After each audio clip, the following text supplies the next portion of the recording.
Morning.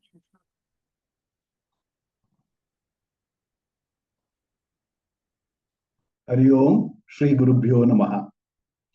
Vakratunda Mahakaya, Surya Koti Samaprabha, Nirvignam Kurume Deva, Sarva Karyeshu Sarvada. Gurur Brahma, Gurur Vishnu, Gurur Devo Maheshwaraha, Gurur Sakshat Parabrahma, Tasmai Shri Gurave Namaha. Om Sahanavavatu Sahanau Bhunaktu Sahaviryam Karavavahai Tejasvinavadhitamastu ma vidvishavahai. Om Shanti Shanti Shanti.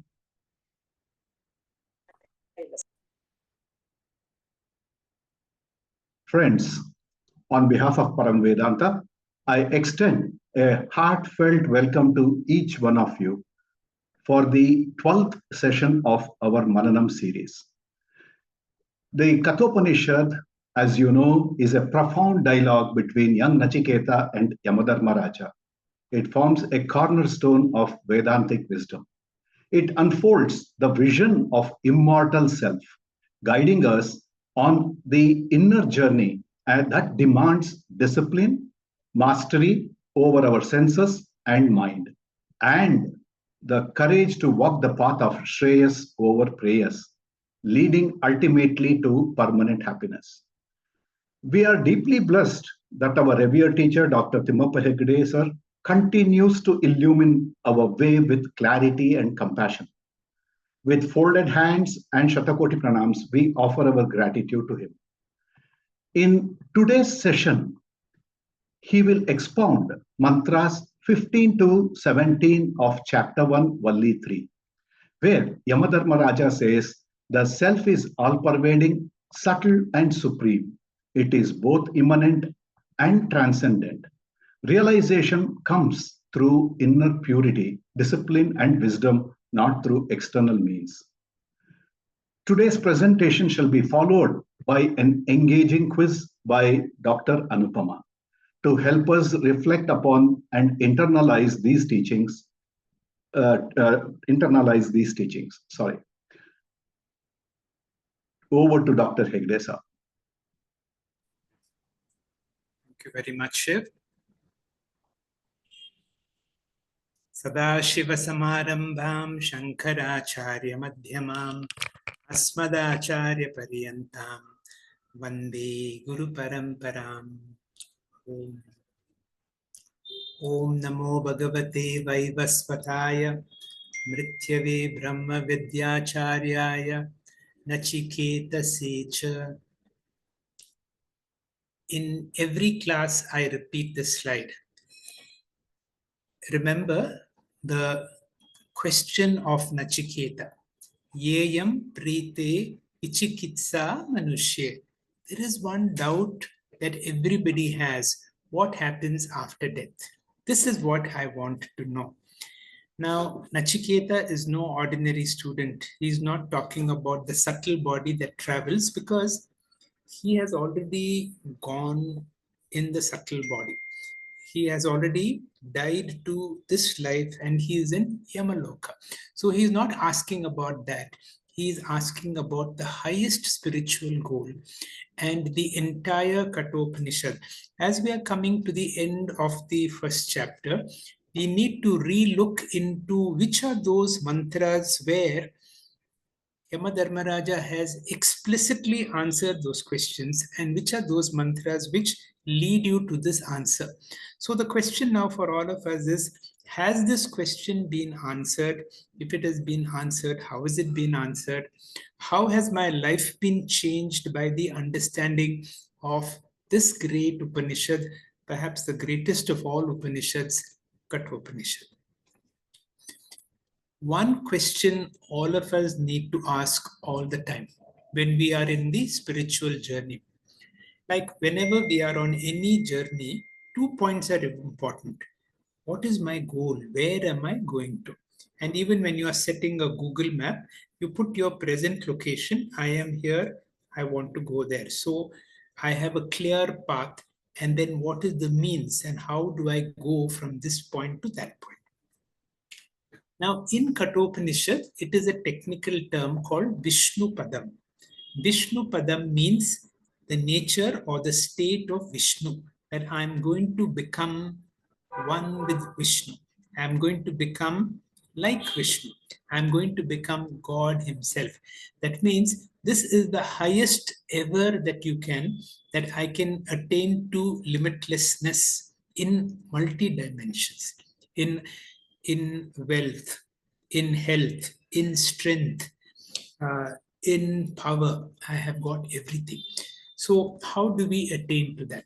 Now let us look at into the Kathopanishad. Not only tells you the goal, Vishnu Padam, it tells you about our whole body as a chariot, our sense organs and our mind. So what do we have? We have our Indriya. Superior to the Indriya is the sense objects. Superior to that is my mind. Even more superior to my mind is the total mind. Superior to my total mind is Avyakta or Maya. And superior to that is the Purusha. Sa Kashta, Sa Kashta, Sa Paraha. That is the highest ever. Now, the next mantra. So once you have that goal, that I have, this is what is my goal, that I have to attain to Vishnu Padam. Now, once you give a picture of a goal to reach, there is a feeling that the goal is outside of me. So the next mantra comes to a rescue and says, not so. Yesha sarveshu bhuteshu gudatma aprakashete. That means that Vishnu Padam is there in all of us. But for some reason, it is hidden. It is gudatma. It is covered. Na prakashete. Therefore, it is not illumined. And then he gives not only why we are not able to see that Vishnu Padam within us, he also gives you a means to it. He says, Drishyate tu agraya buddhyaya sukshmaya sukshma buddhi. That means I have been blessed with an intellect. That intellect should be sharp. That intellect should be superior. That intellect should be refined. And so, therefore, I have to refine my own intellect to be able to discover within myself. All of us love this Bhagavad Gita verse which says, Yatanto yoginaschainam pashyanti atmanam avastitam yatanto api akritatmano nainam pashyanti achetasa. So there are two verses, the first line and the second line. The first line says, there are people who strive to discover that Vishnu Padam within ourselves. Yatanto api yoginaschainam pashyanti atmanam avastitha. So there is one category of people, yataha, those who make prayatna, those who make the effort in the right direction, and they are able to discover the Atma. But there are some people who strive and strive, but even though there is this Atma within all of us, they are not able to see it. So where is the problem? The problem is not outside of me. The problem is in my own mind. The Bhagavad Gita and the Upanishads tell us that if we have to discover Purnatvam, this Purnatvam has to be discovered within our own selves. And slowly it will tell you how it has given a hierarchy from my sense organs to my sense objects to my mind to the intellect to the total intellect to avyakta. So there is a stepwise gradation that goes on. Now it tells you yaschet vak manasi prajnah. That means my speech has to resolve into my mind. That means I know what I want to say. So there is, even before I say, my thoughts are there in my mind. Now, don't speak. Let those thoughts remain in my mind. Let those thoughts move to my intellect, my superior mind. Let those thoughts become so refined that they go to the total intellect, to the mind of Brahmaji. Let those thoughts go one with Shanta Atmani, that I identify with that peace, that security, that happiness within myself. So this is the process of apavada. So we have done a deliberate adhyaropa to say the triangular format. I am the jiva, the jagat is tormenting me. Now we are doing an apavada. I am resolving my speech into my mind into my intellect, my intellect into the total intellect jumps into the Atma. So, Shanta Atma, that peaceful state is there within me. That important word is called Pravilapanam. This is a Shastric word which says resolution. In Advaita Vedanta, resolution of what? There is no other. I see so many people around me. I see the world around me. I see my body. I have to resolve my body, resolve the world. Ultimately, this is called Eka Jiva Vada. And Eka Jiva Vada means other than me, there is no other reality. Brahma Satyam Jagan Mithya. Jivo Brahmaiva Na Aparaha. Other than me, there is nothing else. This is a slow process of resolution.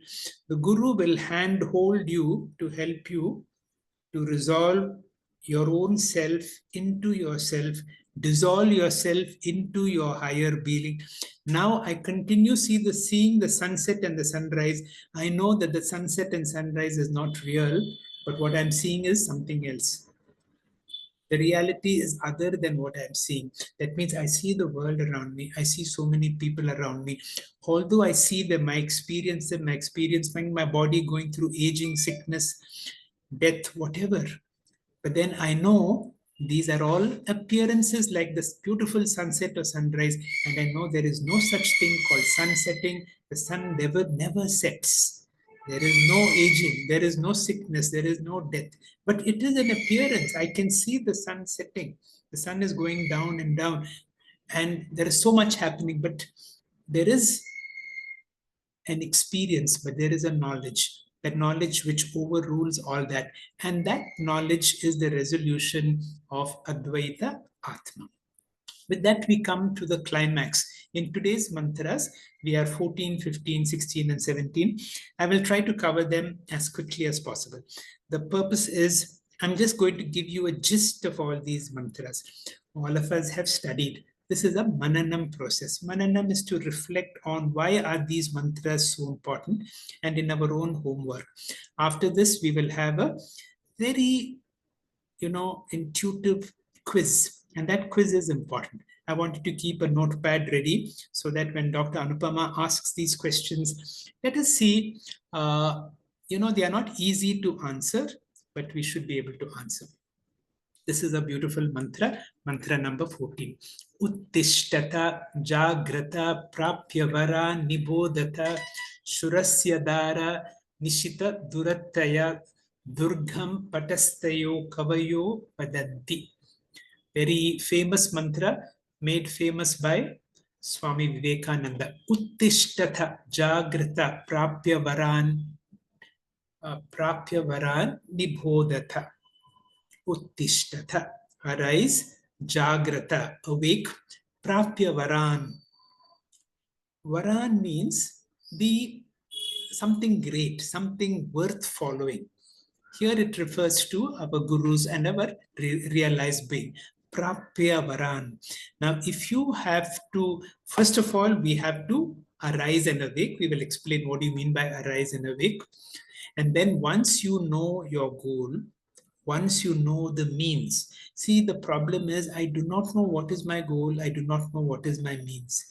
Through karma yoga, through upasana yoga, if I'm able to discover what is that I really want, and to get my means, I have to find a Guru who has gone on that path, who has discovered that path, such a person is a Shrotriya Brahmanishta. You approach that Guru. Kavayaha vadanti. The wise people say. What do they say? Tat pataha. That path of self-knowledge, durgam. Oh, extremely difficult. Now we all know climbing up Kedarnath is difficult, or going to Kailash is difficult. But does that difficulty prevent us from going? If there is a challenge, then we will rise up to that challenge. What is the challenge? Nishita dhara, sharp edge, shurasya. It is like a razor's edge, durattaya, extremely difficult to tread. What is this mantra saying? Arise, awake, uttishtata, jagrata. Having approached the great ones, get to know your true nature. The wise people who have gone on this path before declare that the path of self-knowledge is extremely difficult to tread. It is like walking on a razor's edge.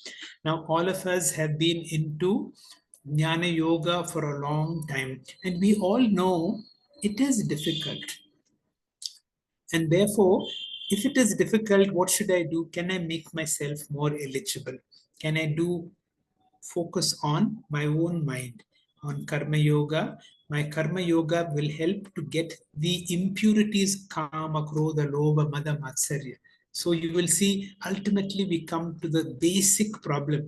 There is no point repeating great Mahavakyas if my mind has not been worked on kama, krodha. Secondly, I have a very restless mind.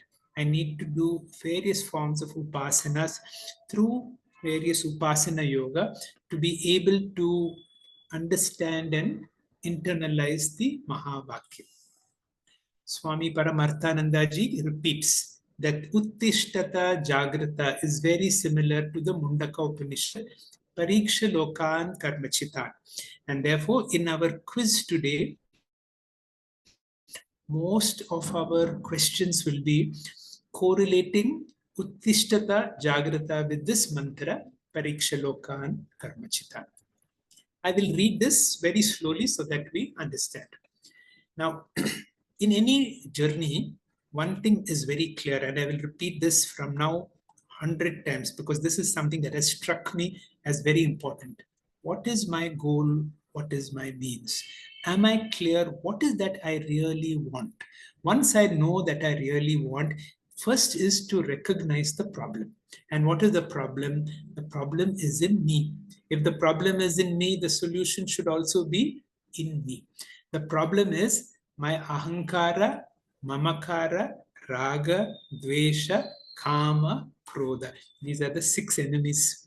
Ahankara, mamakara, raga, dvesha, kama, krodha, and all the byproducts. Really, if you will see, it can also be spoken as Hridaya Granthi.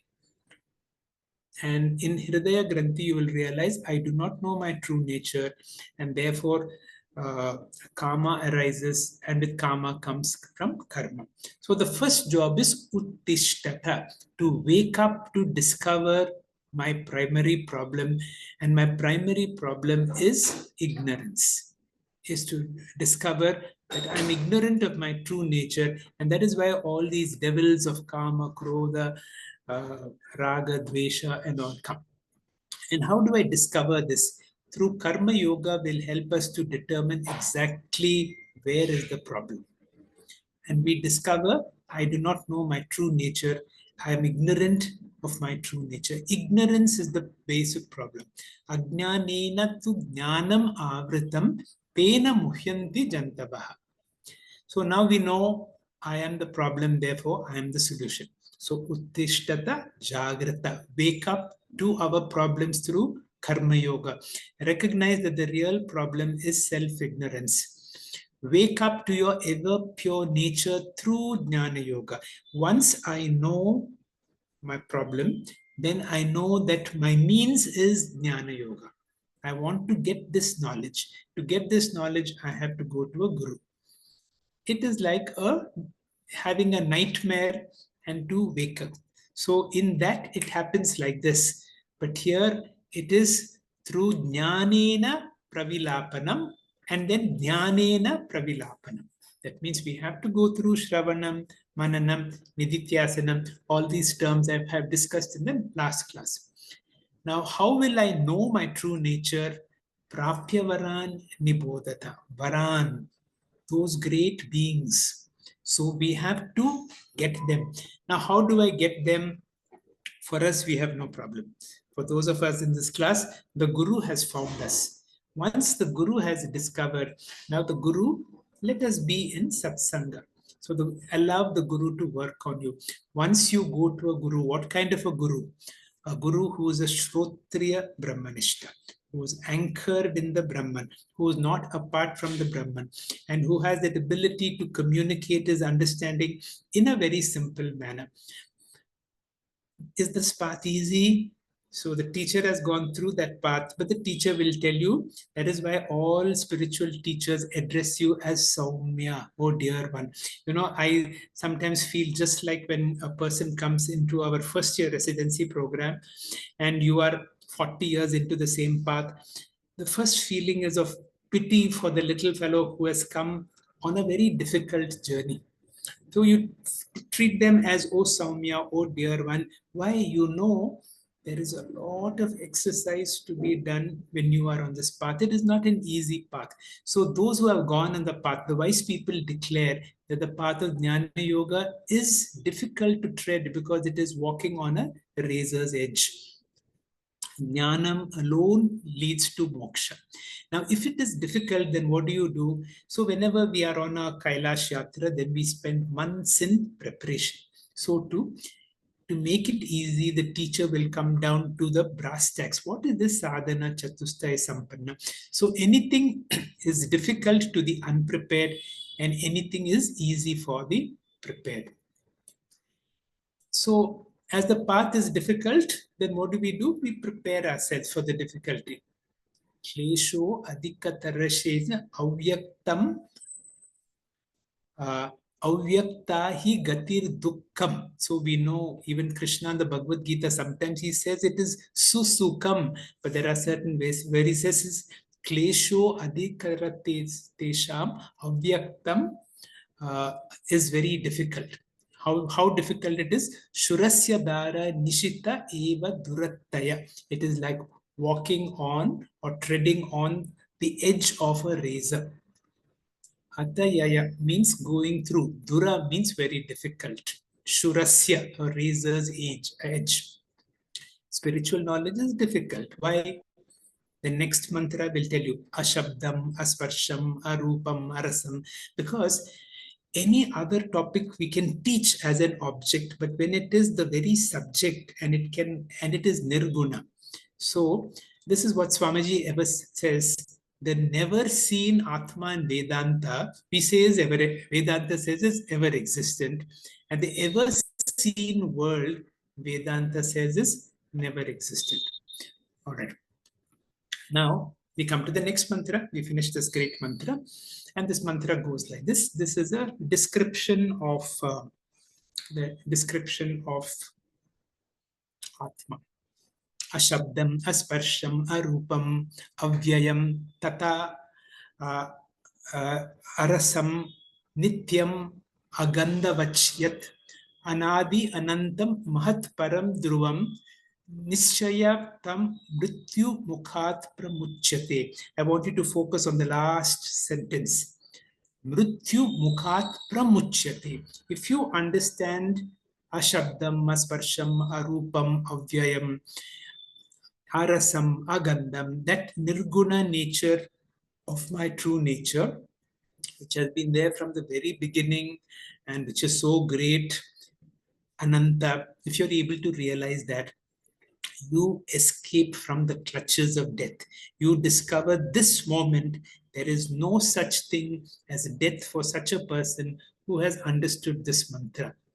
So what is this with yet that means what? That Brahman that we are talking about, that object of interest, which is my Vishnu Padam, the goal that I want to reach, is Ashabdam. It does not make any sound, so I cannot know where it is. Asparsham, it cannot be touched. Arupam, it has no form, no color. Arasam, it has no taste. Agandhavat, it has no smell. It has been there from the very beginning and it has no end. Anantam. Tat avyayam, it does not undergo any of that shad vikara. It does not go under any modification. Therefore, it is nityam, it is dhruvam, it is changeless, it is deathless. Chap param mahat, it is beyond Hiranyagarbha. Nischayam, those who have clearly known that, those who have understood that, those who have discovered that Vishnu Padam, they escape from the jaws of death. So all of us are otherwise growing, graying, and going. That does not happen if you have understood this particular mantra. What does this mantra says? This Brahman has no sound, it cannot be touched, no color, no taste. It has been there from the very beginning. It has no end, it has no decay, there is no death, it does not undergo any change. It is beyond Mahat or Hiranyagarbha or Brahmaji. If you know this very clearly, you are free from the jaws of death, which means Vidyate Hridaya Granthi, Chindanti Sarva Samshaya, Kshiyanti Cha Asya Karmani, Tasmin Drishti Paravari. So Lord Yama is giving us a definition. Now, again, remember the chariot example, the spiritual journey. This is the goal. And the goal is that Brahman, which they are talking about, is not an object. It is me, the real me, someone other than the body, but something that can be discovered within this body. Just like if I want to know whether electricity is there everywhere, I need to look at it in the plug point with a tester. So too, I need to discover it within myself. And it is not anywhere else, but it is there within me. Now, some time ago, I had said this. Now, if you want to teach somebody, now, whenever something is very difficult, make an attempt to teach this to somebody. Now, how will you tell somebody what is this Brahman, which is my real nature, which is within myself, which is nirguna, which has been there from the very beginning, which is not an object, which is a subject? How do we define? So, there are certain methods of describing Brahman. I have spoken about this before, and this is a question for me. Brahman, the ultimate reality, which is my true nature, Aham Brahmasmi, is beyond words, beyond concepts. Something beyond words and beyond, yet all our teachers speak only about that. And there is a certain amount of strategy employed, and there are three kinds of strategic definitions. What are the three strategic definitions for Brahman? Because this mantra is a Brahma Lakshana mantra. It gives you a definition of mantra. That is why we should know, if I have to teach about Brahman to somebody, what is the method? And there one is called Swarupa Lakshana. This one, this mantra. Satyam, Jnanam, Anantam, Brahma is Swarupa. It is describing its nature. So there is one way of describing that is called what is the Swarupa Lakshana. Second is called Tatastha Lakshana.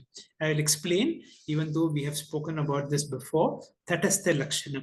And the third is called Asad Vyavritti, is to negate, to say not this, not this. So you will remember Ashabdam, Asparsham, Arupam, Agandham. What we are saying is, it is not this, it is not this, it is not this. That means everything that you can see and experience, it is not.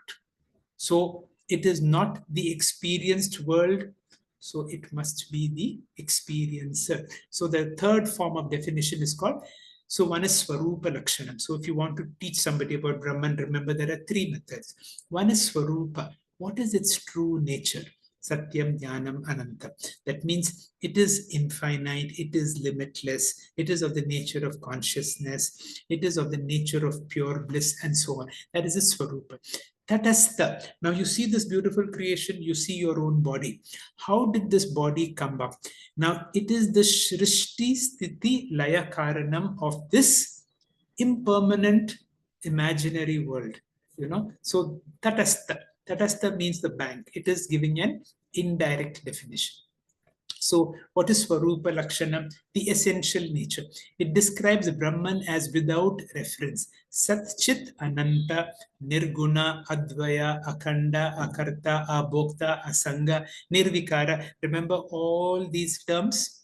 So without any reference to anything, when you're trying to define it as its true nature, and the best definition will be Sat Chit Ananta. Whenever you say nirguna, then that vyavritti also comes there. Akhanda, these are all swarupa lakshana, because it cannot be divided. What is tatastha lakshana? In relation to the world, you can talk it as the sakshi of the world, the witness of all the changing world, the adhishtanam of the world, or which is the cause of the world. Now, like supposing you will say, you introduce this person, you know who this person is? He is Rama's father. Oh, okay. Now you know Rama. In relation to Rama, you introduce this person. So this is a useful definition, but you have not described who that person is. You have given a relational definition. So sometimes just by the, this is Rama's father. Okay, now I know you. What do you know? Relational, well, I know, but I do not know the Swarupa Lakshanam of that person. So these are methods of introducing. One is Tatastha and then Swarupa. The other is by the Neti method. Manas, Buddhi, Ahankara, Chitta, Naham. I am not any one of all these. Tadeko Vashishta Shiva Kevalo.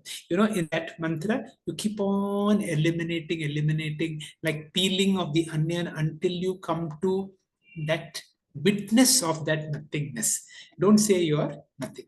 Of course, we have, you have, like, say, Atma Ka. Stula Sukshma Karanad Sharira Yatirikta. It is other than the gross, subtle, causal body. Pancha Kosha Atita San. It is none of those five koshas. Avastha Traya Sakshi, the one who is the witness of the three states. Now, these are all, that Neti, first part. Then it comes Satchidananda Swarupa San Yattishtati Sa Atma. That is one definition. So what does it say? Other than the gross body, subtle body, causal body, what you have done apavada. Not the five sheets, apavada. Witness of the three states of consciousness, tatastha, of the nature of Sat Chit Ananda Swarupa. So you will see what a beautiful definition, which includes all the three modalities of explaining.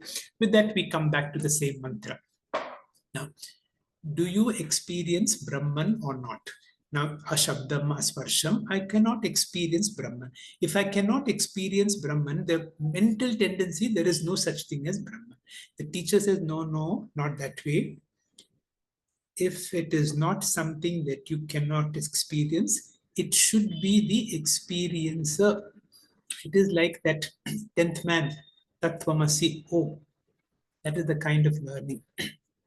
Once you get to know that moment you are free from Kala Tattva. Once you realize I am Atma, Brahma, Yamadharmaraja puts his hand up. You disappear from his list of people that he has to work on. One more person is gone.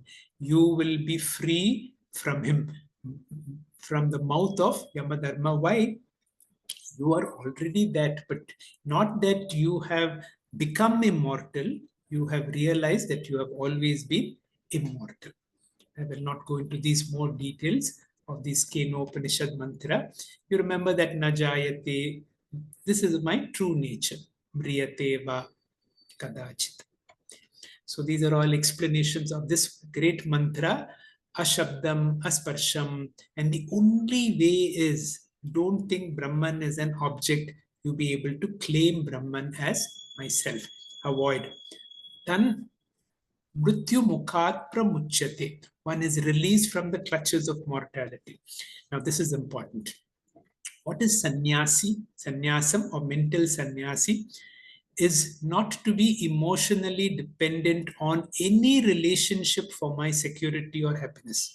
Remember, my security, my peace, my fulfillment, my happiness is not dependent on any object, any situation, any person. This has to come.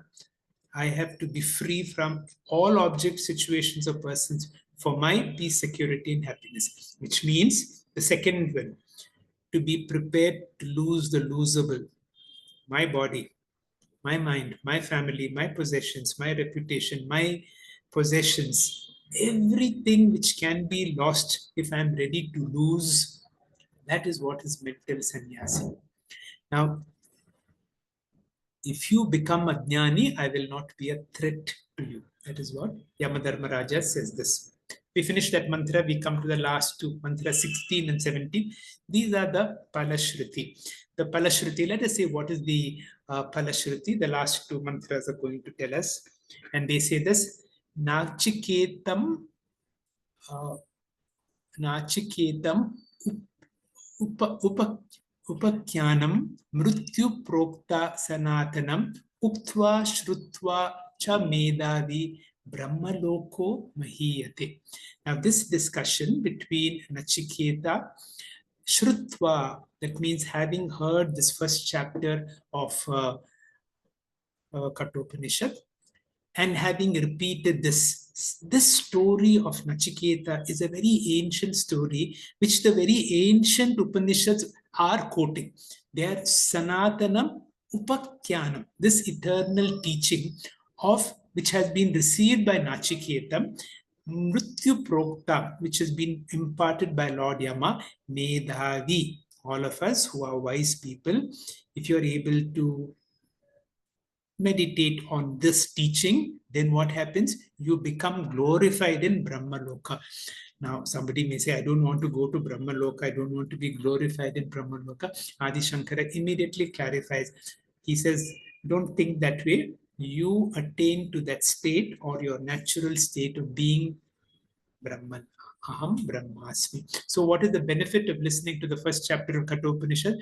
Having, hearing and repeating this eternal teaching which was received by Nachiketa and imparted by Lord Brahma, the discriminating ones are glorified in Brahmaloka. The question I always ask is, this teaching, I'm repeating only, received by Nachiketa, the disciple given by Lord Yama, is eternal. These are Veda mantras. And what the Veda mantras is true. By teaching it to somebody, you, the teacher, will benefit. By listening, you, the student, will benefit. The phrase Brahma Loko Mahiyate has got two meanings. If the dialogue is successful, the student attains jnanam and gets moksha, that becomes jivan mukti. Otherwise, he travels to Brahmaloke and then he gets krama mukti. Either way, you get full benefit. What is the second meaning? That means I've already said that if the student fails to get jnana, he will still get krama mukti, because once you get a passport to go to Brahmaloka, there you are, Brahmaji becomes your teacher and Brahmaji helps you. So either way, through the direct path, that is called, what is that mukti that you have, jivan mukti, or through krama mukti. Either way you get. And this is the last mantra of the first chapter of Kathopanishad. I have a feeling that Yamadharmaraja wanted to conclude the entire Upanishad with this. And but then the second chapter comes. Ya imam paramam guhyam, this great secret, Shravayed Brahma Samsadi, Prayataha Shraddha Kaleva Tad Anantaya Kalpate, Tad Anantaya Kalpate Iti. The repetition is to say that we have come to the conclusion. Yaha, whoever that person, Shravayet, that means repeats with purity or helps other people to listen to this first chapter of Kathopanishad. Imam Paramam Guhyam, this great secret.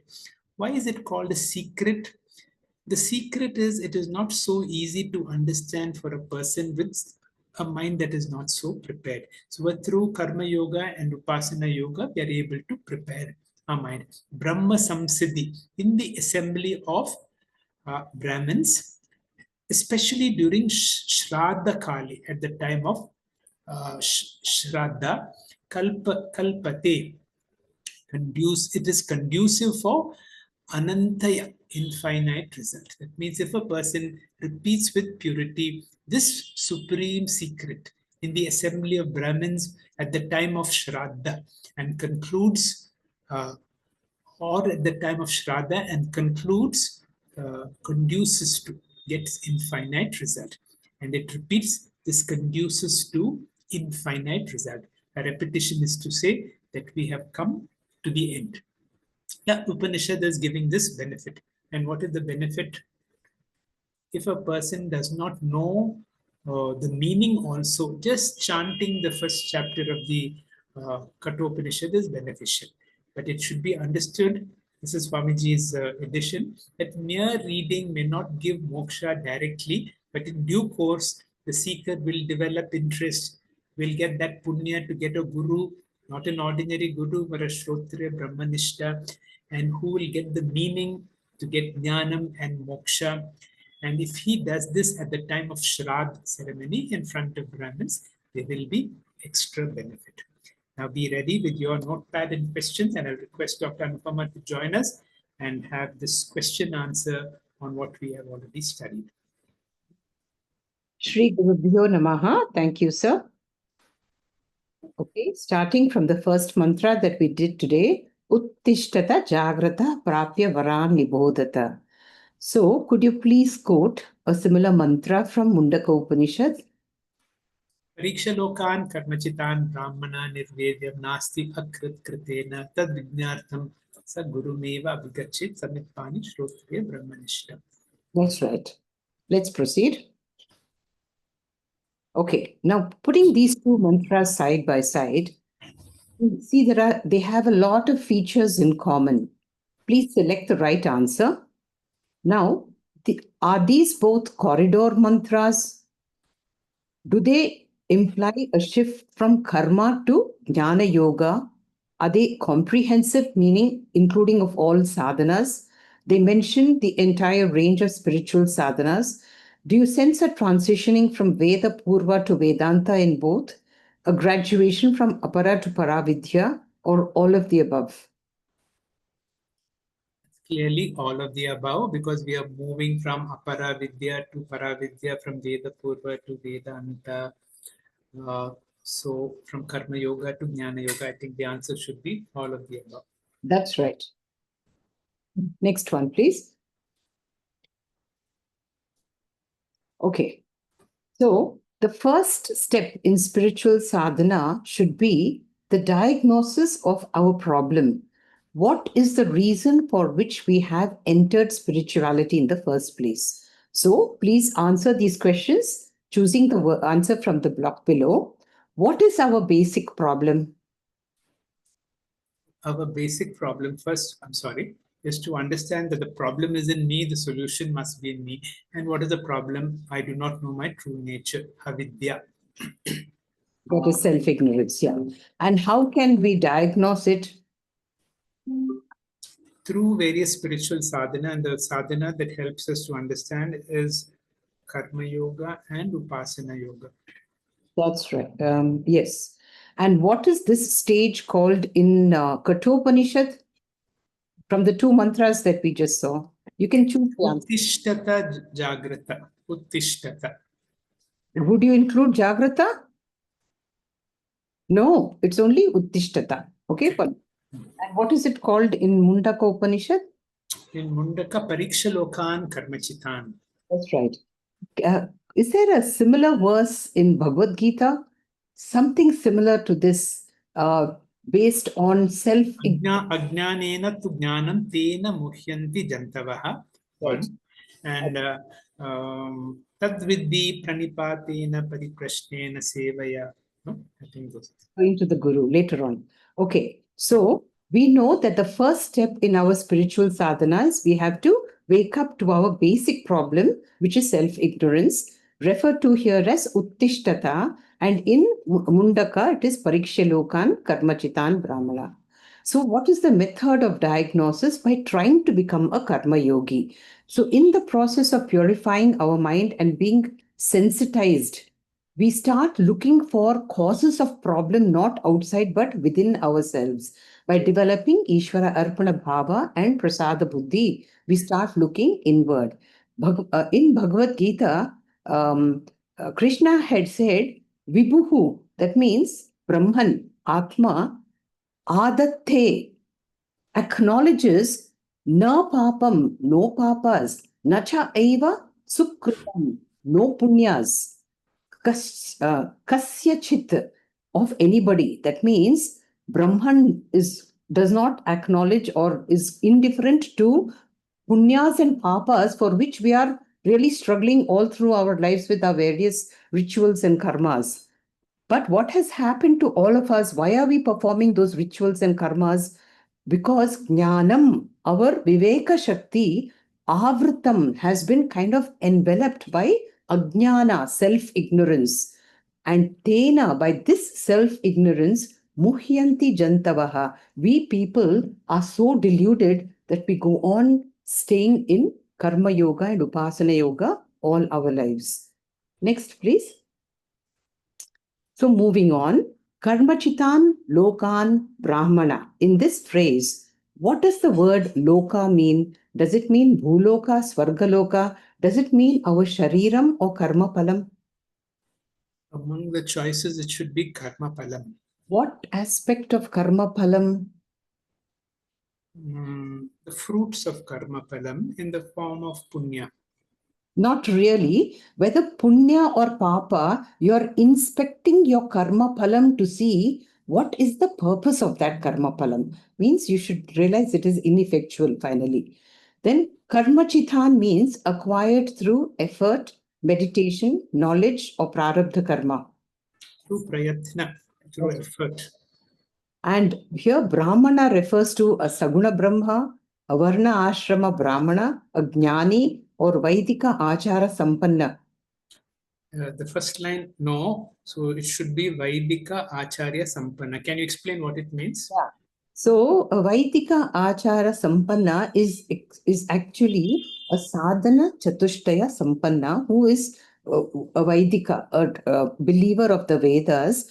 What is appropriate here is that when he faces situations in life favorable or especially unfavorable, he does not get reactive. Instead, he processes it with a very samatvam, equanimous mind, and he learns from it. He learns from each experience, good or bad, that nothing is really worth it at the end of it. He's sensitizing himself. And now this Brahmana, he realizes that all karma palams have intrinsic doshas or defects. What are they? Please use the acronym. The bandhakatvam, atriptikaratvam, and dukkha mishritatvam. That's right. So, dukkha mishritatva means there is sorrow or joy in acquisition, in preservation, and definitely loss also. Atriptikaratvam is there's no contentment, and bandhanakatvam is every possession becomes a bondage. Next, please. So, how long will it take us to diagnose this problem of self-ignorance if we are in the path of karma and upasana yoga? Please tell us, how long will it take? Well, the answer is it depends upon the stage of our spiritual evolution. So, Krishna had said in the Bhagavad Gita, Aneka Janma Samsiddhihi Tato Yati Param Gatim. He had also said, Bahunam Janmanam Ante Jnanavan Mam Prabhatyante. That means it's not very immediate. It takes time. We have to be patient. Next, please. Now, sometimes this will give a sense of discouragement. That means how many janmas I have to go through. And there are... But the encouraging part of it is nothing is lost with death, no? There is a summation. It just continues from where you stopped. Yeah. But then there are people who say that, this bahunam janmanam ante jnanavan mam prabhatyate. Now you are that person who has come after so many janmas. Now the mantra is talking about you, the listener. You have come to the right state now. Now that you've come here, you are the one who has done punya of so many. So you are at the right stage of for enlightenment now. Okay. So we have known that we are now in the corridor mantra, the state of transition from Veda Purva to Vedanta. What are the positive and negative aspects of karma and upasana yoga, and why do our scriptures want us to move on to Vedanta or Paravidya? The karma yoga will give us a lot of through karma you get a lot of benefits in the world. Through our own prayatna, we can get a lot of material successes. But through karma yoga, we get chitta shuddhi. Through upasana yoga, you get benefits not only in this world, in the other worlds also, up to Brahma Loka. It is possible. But then the benefit will be chitta ekagrata or jnana yogyata is the spiritual benefit. So there is a combination of material and spiritual benefits in both these sadhanas. Negative? Okay. What is the negative? Both of them do not give us jnana. Because by themselves, they do not give jnana. That's right. So, as you said, the positive aspects of the karma khanda, when you do sakama karma, you get materialistic benefits in Iha and Paraloka. You get all the Artha Karma Palani. But if you have a Nishkama Karma with doing Pancha Mahayajnas, you get Chitta Shuddhi. Now, the negative aspect is there's no Jnanam, no Moksha. So, na Karmana, na Prajaya, Dhanena, Tyagena, Eka. Amrutatvam. Next, please. What happens with Upasana Yoga? As you said, positive aspects. You get better if it is again Sakama Upasana. You get Siddhis also. You can get Arthakamas going up to Brahmaloka. But if it is Nishkama, you get Arjavam, an integrated mind. The mind becomes sattvic and you understand all the doshas of Karma Palani. The negative aspects here again are no Atma Jnanam or Moksha. The very impressive verse which we heard in Mandukya, which refers to people who are stuck in upasanas and feel so virtuous.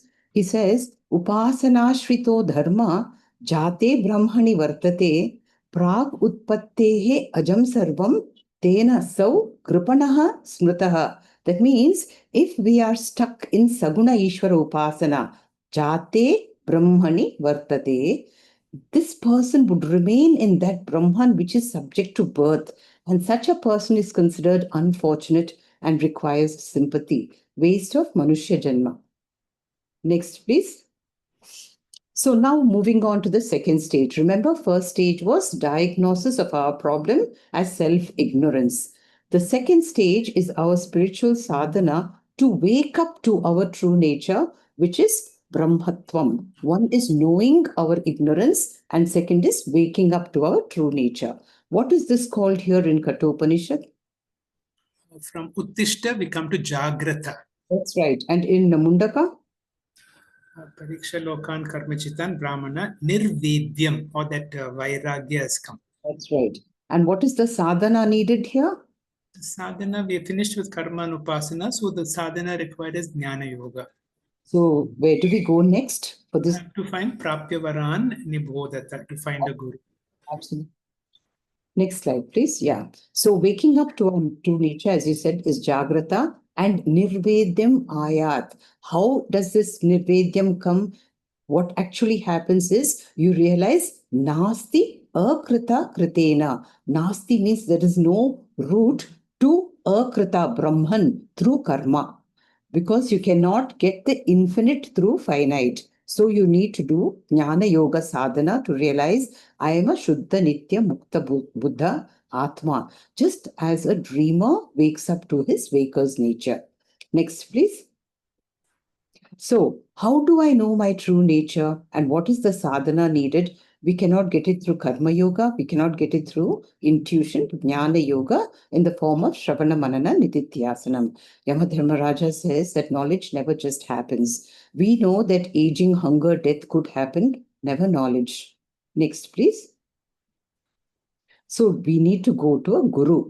Here it was said, Prapya Varan Nibodha, and in Mundaka, Tat Vijnartham Sa Gurumeva Abhigachet. Here Varan means a guru, a Sreshta Purusha, a Jnani, which was described as a Shrotriya Brahmanishta.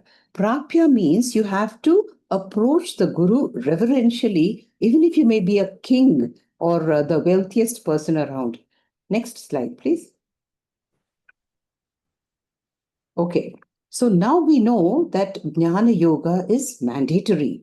But Yamadharma Raja says Jnana Yoga is Kshurasya Dhara Nishita Duratyaya Durgam Pataha. Very, very difficult. How do we make it easy?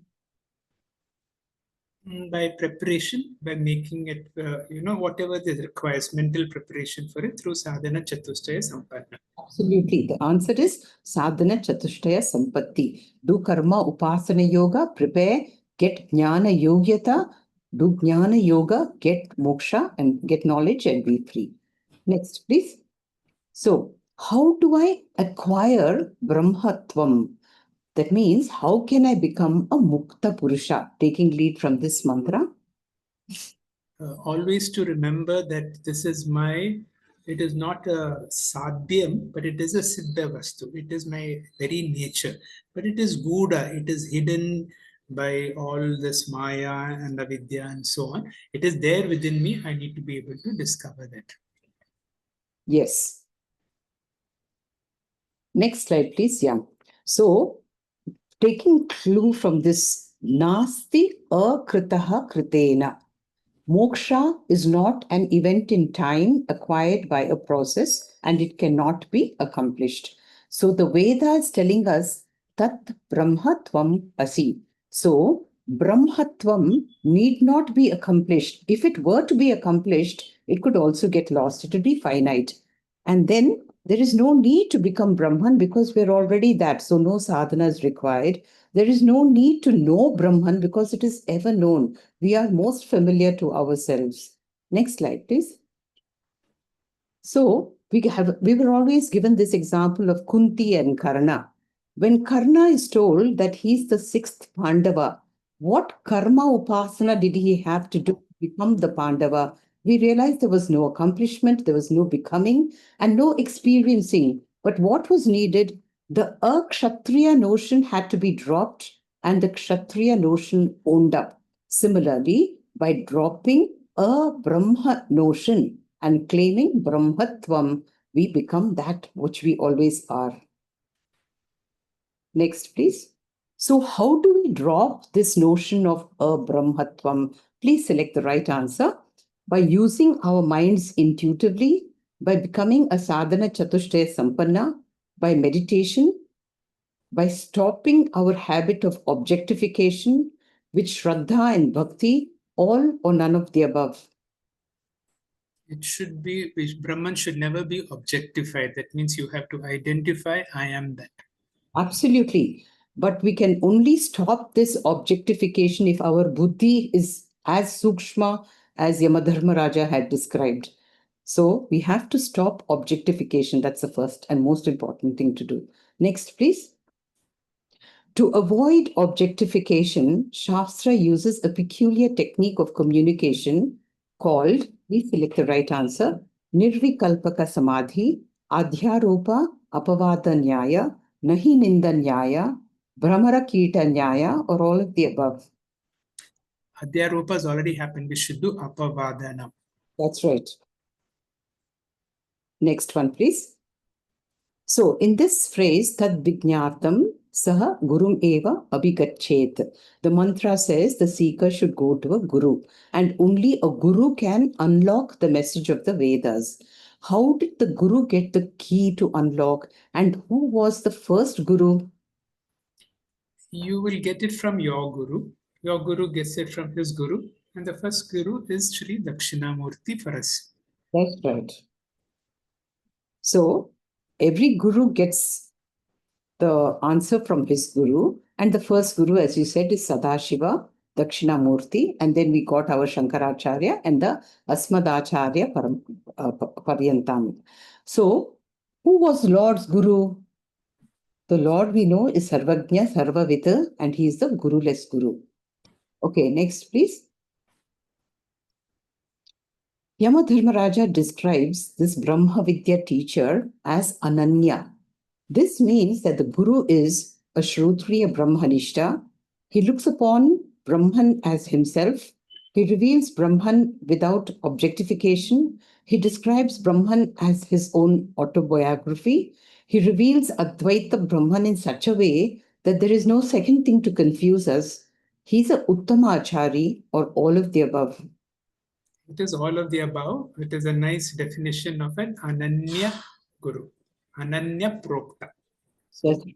all the 6 terms describe an Ananya Prokta. That's right. Next one, please. So, based upon the qualifications of a Shrotriya Brahmanishta, we know that gurus could be of 3 types: an Uttama Guru, a Madhyama, and an Adhama Guru. Can you please describe each with a few words? Swami Paramarthanandaji has a very, is very firm about it. An Uttama Guru is a Shrotriya Brahmanishta who is anchored and has the ability to communicate. A Madhyama Guru is one who may not be a Brahmanishta for various obstacles, but who has the ability to communicate. An Adhama Guru is one who is a Brahmanishta, but then who has not gone through the rungs and therefore does not have the he's not able to come to our level to bring us to that level, and thereby we can worship such a person, but as a guru that person may not succeed in helping us. Absolutely right. So Uttama Guru is both Shrotriya and Brahmanishta, as you said. The Madhyama has received teaching, but due to inadequate sadhana, chatushtaya, sampatti, he could not assimilate it so perfectly. So there is still a dichotomy between his knowledge and lifestyle. He is a Kevala Shrotriya. He will not mislead, but his teaching lacks full impact. The Adhama Guru is a Kevala Brahmanishta, a spiritual genius who's not had any guru. He is a jnani, but he cannot be a guru because he has no sampradaya or systemic steps to teach. We could call him a mystic, but his teaching could be defective with respect to Shastras. Next, please. So, how should we approach the Guru? This mantra says, Tad Vijnartham Saha Gurum Eva Abhigachet Samitpani Shrotriya Brahmanishta.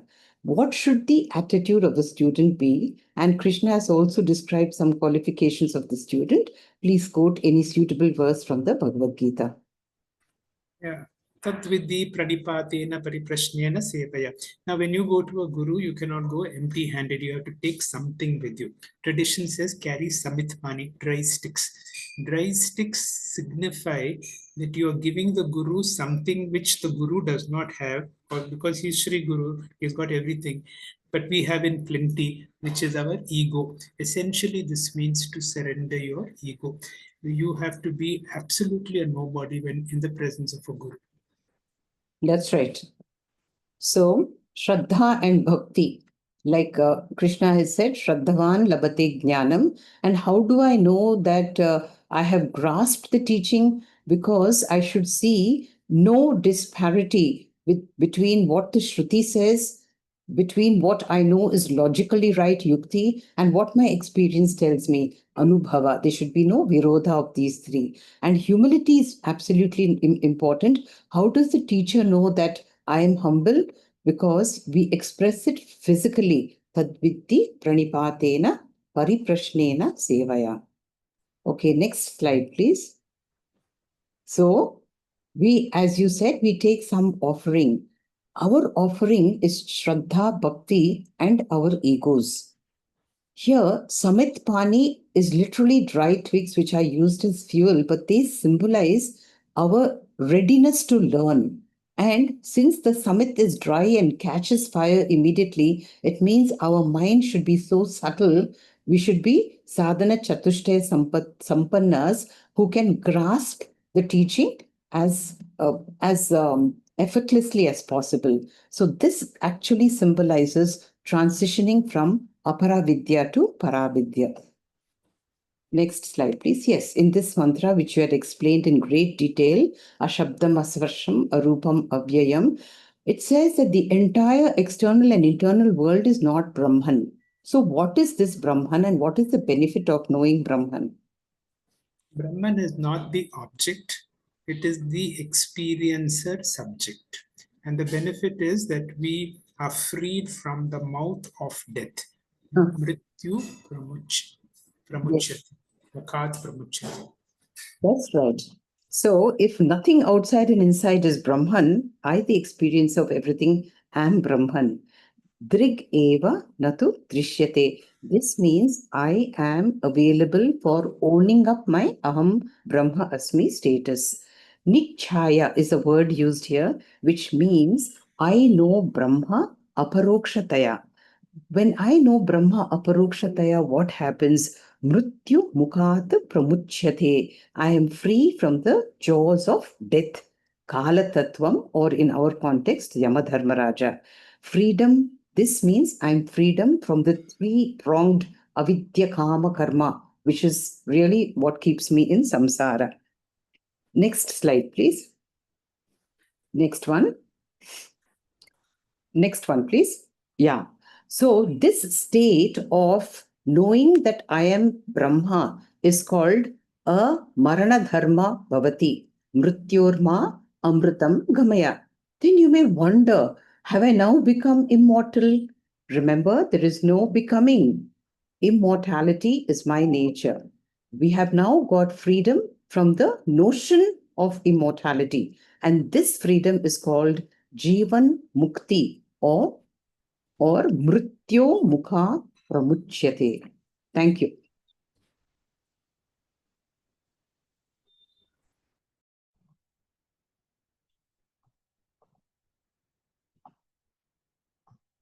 Dear seekers of truth, let us gather again in satsang on Friday, October 3rd at 6:45 p.m. for session 9 of Panchadashi, Tattva Viveka, to learn from verses 33 to 36. These verses continue the inquiry into three states of experience: waking, dream, and deep sleep, to establish the distinctness of Atma, the changeless witness consciousness, distinct from the three states, untouched by their limitation.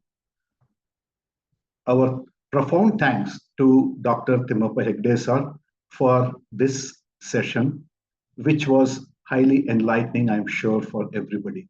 And Dr. Anupama for the excellent quiz, reminding us what we have understood and what are the gaps in our remembrance, requiring us to study again. Friends, let us now chant the Shanti Mantra and conclude this session. Om Purnamada Purnamidam Purnat Purnamudachyate Purnasya Purnamadhaya Purnamevavashishyate. Om Shanti Shanti Shanti. Harihi Om Shri Gurubhyo Namaha. Harihi Om. Shri Krishna.